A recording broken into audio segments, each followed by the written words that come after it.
In this video, we are going to introduce and discuss some basic properties of the natural exponential function. So in terms of defining the natural exponential function, we define it to be the inverse of the natural log. So if we look below at the graph that we have here, y equals natural log x, this is a function which is 1 to 1, right? It passes the horizontal line test. So it's going to have an inverse. That inverse is the natural exponential function y equals e to the x. And from a graphical perspective, how we can get that is we can reflect y equals natural log about that line y equals x. So if we reflect it about that line y equals x, it looks something like this. So in blue, we would have the graph of y equals e to the x. Because we have the point 1, 0 on the natural log curve, that is natural log 1 equals 0, we would have the corresponding point 0, 1 on the exponential curve. That would be mean to say e to the 0 is equal to 1. So let me state a few basic properties. So because the exponential and natural log are inverses of each other, e raised to the natural log x is x, as long as it makes sense to plug x into the natural log. The natural log of e to the x is x, and that's true for any x value because the domain of the exponential is all real numbers. And furthermore, note something we've seen previously is that if x is 1, the natural log of e is equal to 1. And as a reminder, if we resketch the graph of y equals e to the x, the domain would be all real numbers, and the range would be positive outputs. So an exponential is always a positive quantity. Some other basic properties.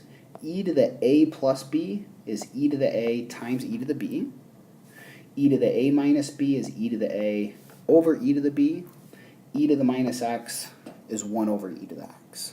Hopefully familiar properties that you've seen in the past, but very important as we very commonly see mistakes involving those two properties. With this in mind, let's just go through several examples where we simplify. So if I want to simplify e to the x squared of natural log x, I essentially want to use the first property above, but that e and natural log need to be hitting each other. That is to say, I can't have this x squared in there. So I first rewrite using properties of natural logs and say that this x squared quantity can be moved as a power inside the natural log. So this is e to the natural log of x raised to the x squared. And now the exponential of the natural log, they're inverses, so those cancel, and what you're left with is x raised to the power x squared.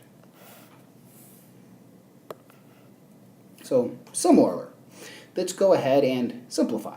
So what we saw in that previous slide, just to kind of recap an important property, the natural log and exponential are inverses. So the natural log of e to the anything is equal to that anything. So really what we're saying is that the natural log and the e sort of cancel each other off, and what we are left with in this case is that anything that's being raised to the e. So that would be minus 2x minus 3. So for the last example here of simplifying, we're going to remind ourselves of that key algebraic property, e to the a plus b is equal to e to the a, e to the b. And this formula is one of the most common mistakes involving exponentials. So with that in mind, we have e to the ln of 3 multiplied by e to the 2 ln of x. So this first part here, e to the ln of 3. E and the ln cancel, and what we're left with is 3. But in order to use this inverse relationship between the exponential and the natural log, we need to first take this constant 2 and make it the power inside the natural log. So that would be e to the ln of x squared. Now, e and the ln cancel, and what we are left with is 3x squared.